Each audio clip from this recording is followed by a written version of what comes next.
తర్వాత కలసారాధనమ్మ. ఏదైనా కలసం ఉంది కదా, గ్లాసు కానీ చెంపు కానీ ఉంది కదా, దానికి మూడో వైపులా గంధం కుంకుమ బొట్లు పెట్టి కలస యొక్క నీటిలో కొద్ది గంధము అక్షతలు పసుపు వేయడము. కలస యొక్క నీటిలో కొద్ది గంధము అక్షతలు పసుపు వేయడం. కలసం వైపు బొట్లు పెట్టి మూడో వైపులా కలస యొక్క జలంలో కొద్ది గంధం అక్షతలు పసుపు వేయండి.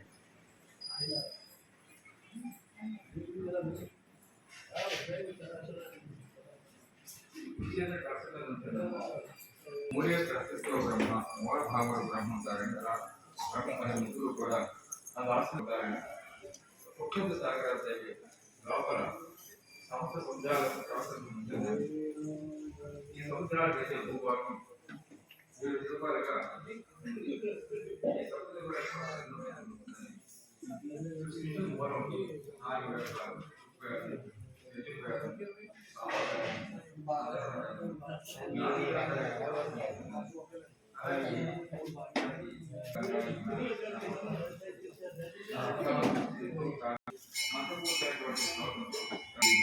ఆ పౌత్ర జలాన్ని ఈ పూజ పడుతున్న సత్తులమూర్తి సేవ తెలియజే ప్రయత్నం చేస్తా ఉన్నాను.